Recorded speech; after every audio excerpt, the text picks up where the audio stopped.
الحمد للہ وکفا والصلاة والسلام علی اشرف الانبیاء اما بعد فاعوذ باللہ من الشیطان الرجیم بسم اللہ الرحمن الرحیم۔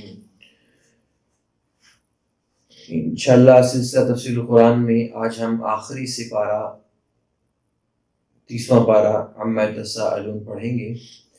اور احباب، یہ جو آخری سپارہ، جیسے میں نے آپ کو کل 29ویں پارے کے شروع میں بھی بتایا تھا کہ اس میں ہوتا اس طریقے سے ہے کہ آخری صورتیں جتنی بھی ہیں اس میں مضامین ایک ہی طرح کے ہیں، اور اللہ رب العالمین نے 3 بنیادی چیزوں کو بیان فرمایا ہے۔ توحید کو بیان فرمایا ہے، رسالت کو بیان فرمایا ہے، اور آخرت کو بیان فرمایا ہے، اور اسی کو مختلف انداز میں، مختلف پیرایوں میں اللہ تعالیٰ نے، مختلف اسلوب کے ساتھ اللہ تعالیٰ نے فصاحت اور بلاغت کی عجیب و غریب شان کے ساتھ بیان فرمایا ہے۔ تو لہٰذا ہر سورہ مبارکہ کی الگ الگ تفصیل، جتنی بھی صورتیں ان کے شروع میں آپ کی تفصیل سے مد نظر رکھیں گے، الگ الگ تفصیل کو بیان کرنا یہ ممکن نہیں ہے۔ اور اس آخری سپارے کے آخر میں بالکل سورۃ الفلق اور سورۃ الناس ہیں۔ ان کے حوالے سے میں ذرا تھوڑی سی گزارش کرنا چاہتا ہوں۔ ہوا اس طرح تھا کہ رسول اللہ صلی اللہ علیہ وسلم پر جادو ہو گیا۔ لبید بن عاصم ایک یہودی تھا، اس کی بیٹیوں کے ساتھ اس نے مل کر آپ صلی اللہ علیہ وسلم پر جادو فرمایا، جادو اس نے کیا۔ تو جب آپ علیہ السلام پہ جادو ہوا تو اس کا کچھ اثرات مرتب ہوئے۔ ایک اثر تو یہ تھا کہ دیکھیں حضور علیہ السلام کی زندگی کے 2 حصے تھے نا، ایک آپ کی نجی زندگی اور ایک آپ کی جو زندگی شرعی زندگی تھی جو ہمارے سامنے ہے۔ تو جو آپ کی شرعی زندگی والا جو اسپیکٹ تھا وہ تو متاثر نہیں ہوا، کیونکہ وہی آتی تھی اور وہ تو ساری محفوظ ہے۔ باقی جو آپ کی نجی زندگی تھی اس میں بسا اوقات ایسے ہوتا کہ آپ کھانا کھا چکے ہوتے لیکن آپ کو بھول جاتا، پتہ نہیں میں نے کھانا کھایا ہے یا نہیں کھایا۔ تو دراصل یہ سارا معاملہ ہوا اس وجہ سے کہ اللہ رب العالمین نے امت کو سبق دینا تھا، تلقین کرنی تھی۔ تو پھر اس موقع پر اللہ رب العالمین نے یہ 2 صورتیں نازل فرمائی، قل اعوذ برب الفلق، سورۃ الفلق اور سورۃ الناس۔ احباب، ہمیں آج کل نا یہ بہت بڑا پرابلم رہتا ہے، تقریباً ہر بندے یہی سمجھتا ہے کہ میرے اوپر جادو ہو گیا، اور ہوتا بھی ہے، جادو برحق ہے۔ حضور علیہ السلام پہ ہوا تو جادو تو برحق ہے، ہوتا ہے، بالکل ہوتا ہے، اور تبھی تو اللہ تعالیٰ نے 2 صورتیں نازل فرمائی ہیں۔ لیکن اس کا علاج کیا ہے جادو کا؟ ہمارے ہاں ہم جادو کا علاج کیا کرتے ہیں کہ جب کوئی مسئلہ ایسا ہو جائے تو جیلی عاملوں کے ہاتھ چڑھ جاتے ہیں، اور ان کے ہاتھ چڑھ کے ہم لوگ پھر وہ مال کی بھی تباہی کرتے ہیں، ایمان کی بھی تباہی کرتے ہیں۔ جادو کا علاج اللہ رب العالمین نے ان 2 صورتوں کے اندر رکھا ہوا ہے، اور سب سے دیکھیں، اللہ کے قرآن سے بڑھ کر کوئی چیز نہیں ہو سکتی، اللہ کے دین سے بڑھ کر کوئی چیز نہیں ہو سکتی، سب سے زیادہ طاقت اس میں، لیکن بات ایمان کی ہے، بات ایمان کی ہے۔ سب سے زیادہ طاقت ان کے اندر ہے، سب سے زیادہ طاقتور، اس کے بعد ہے سب چیزیں۔ اور آپ صلی اللہ علیہ وسلم کا زندگی بھر معمول رہا ہے، آپ جب رات کو سویا کرتے تھے آپ ان دونوں صورتوں کو پڑھ کر اپنے ہاتھوں پر ایسے دم کر کے اپنے پورے جسم پر اس کو پھیرا کرتے تھے، اور پھر جب آپ آخری وقت میں، جب حضرت عائشہ، جب آپ بیمار تھے تو یہ دم نہیں کر سکتے اس طرح سے، حضرت عائشہ آپ پر اس طرح سے دم کیا کرتی تھی۔ لہٰذا اس چیز کو ملحوظ خاطر رکھنا چاہیے۔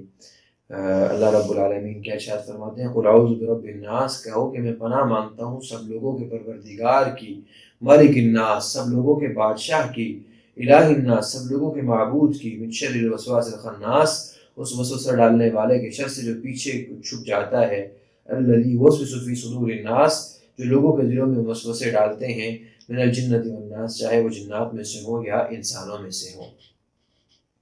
تو یہاں پر الحمدللہ یہ قرآن حکیم کی تکمیل ہوتی ہے۔ آپ کے ساتھ 30 دن کا تعلق رہا ہے، اور اللہ کا شکر ہے ہر روز آپ کے لیے سپارہ جو تراویح میں پڑھا جاتا تھا وہ آپ تک پہنچایا ہے۔ تو اس موقع پر چند گزارشات یہ کرنی ہے آپ سے۔ احباب سامعین و سامعات، آپ نے بڑی محبت سے ہمیں اس چیز کا فیڈ بیک ملتا رہا ہے، بڑی محبت سے آپ نے اس سلسلے کے ساتھ آپ جڑے رہے اور قرآن حکیم پڑھتے رہے، سنتے رہے، اگرچہ کہ آپ تراویح کے بعد بڑے تھکے ہوا کرتے تھے، ہم بھی تھکے ہوتے تھے، لیکن قرآن حکیم کی محبت ایک ایسی چیز ہے کہ الحمدللہ یہ سلسلہ چلتا رہا ہے۔ سامعین، ایک چیز سامعات دیکھیں، یہ صرف رمضان تک اب محدود نہیں رہنا چاہیے، قرآن حکیم کے ساتھ ہمارا ایسا ہی تعلق رہنا چاہیے اور ایسے ہی محبت کا تعلق اور پڑھنے پڑھانے کا تعلق رہنا چاہیے۔ اللہ تعالیٰ ہمیں اسی طرح کا تعلق عطا فرمائے۔ اور دوسری بات یہ ہے کہ کوشش کیجئے قرآن حکیم کو سیکھنے کی، صحیح طرح سے سیکھنے کی، وقت دے کر سیکھنے کی۔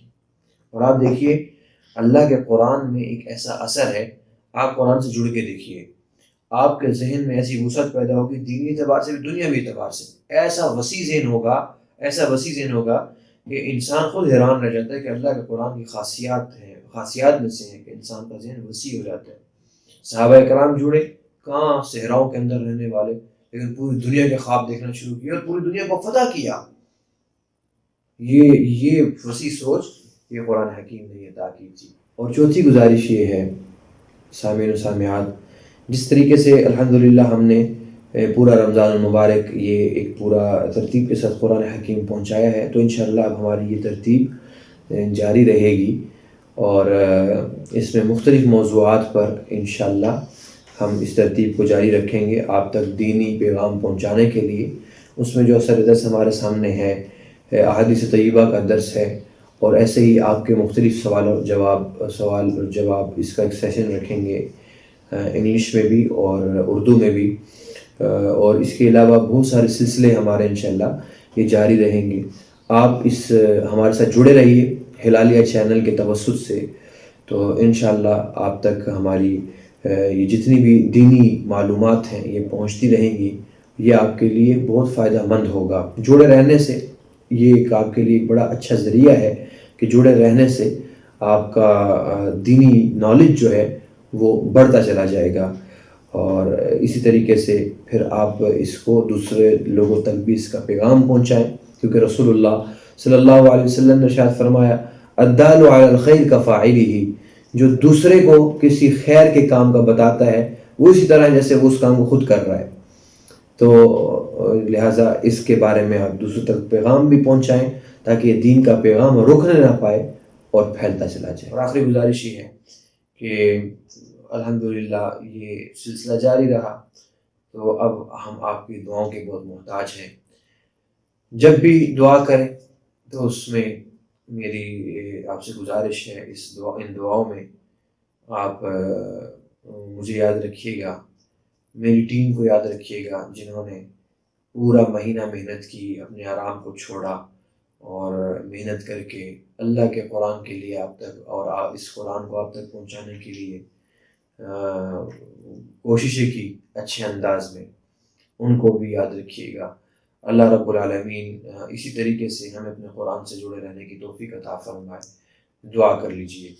الحمدللہ رب العالمین والعاقبۃ للمتقین والصلاۃ والسلام علی اشرف الانبیاء والمرسلین الہ العالمین یا ارحم الراحمین۔ تیرے نبی کا فرمان ہے جب ختم قرآن ہوتا ہے تو دعا کو قبول فرماتا ہے۔ یا رحیم اللہ، یا کریم اللہ، آج تکمیل قرآن ہے، میرے رحمان مولا، میرے کریم مولا، اپنے فضل و کرم فرما۔ اللہ تو ہم سے راضی ہو جا، یا اللہ تو ہم سے راضی ہو جا، اپنی رضا والا معاملہ ہمارے ساتھ فرما۔ یا رحیم اللہ، یا کریم اللہ، اپنے فضل و کرم سے، اپنے رحم و کرم سے یا اللہ تو ہمارے لیے زندگیوں کو آسان فرما، زندگی سے گزارنے کا سلیقہ ہمیں سکھا، قرینہ سکھا۔ اللہ اپنے دین کے ساتھ جڑے رہنے کی توفیق عطا فرما۔ یہ سننے والے اور سننے والیاں، میری ماں اور بہنیں اور میرے بھائی اور میرے بزرگ جو پورا رمضان المبارک تیرے اس قرآن سے جڑے رہے، یا اللہ ان کی تمام جائز حاجات کو پورا فرما، ضروریات کو پورا فرما۔ ہمیں ہر طرح کے شرین کے شر سے بچا، حاسدین کے حسد سے بچا، یا اللہ حاسدین کے حسد سے بچا۔ یا رحیم اللہ، یا کریم اللہ، اپنا فضل و کرم عطا فرما، اپنا رحم عطا فرما۔ اللہ رمضان المبارک کے بعد بھی ہمارے سلسلے جاری رہیں گے، اسی طرح ان سلسلوں سے ہمیں استفادہ کرنے کی توفیق عطا فرما، اور اس سلسلے کو اسی طرح باقی رہنے کی توفیق عطا فرما۔ یا رحیم اللہ، یا کریم اللہ، جو ہم تجھ سے مانگتے ہیں ہمیں عطا فرما، جو نہیں مانگ سکے ہمیں وہ بھی عطا فرما۔ وصلی اللہ تعالی علی خیر خلق محمد وعلی آلہ وصحبہ اجمعین برحمتک یا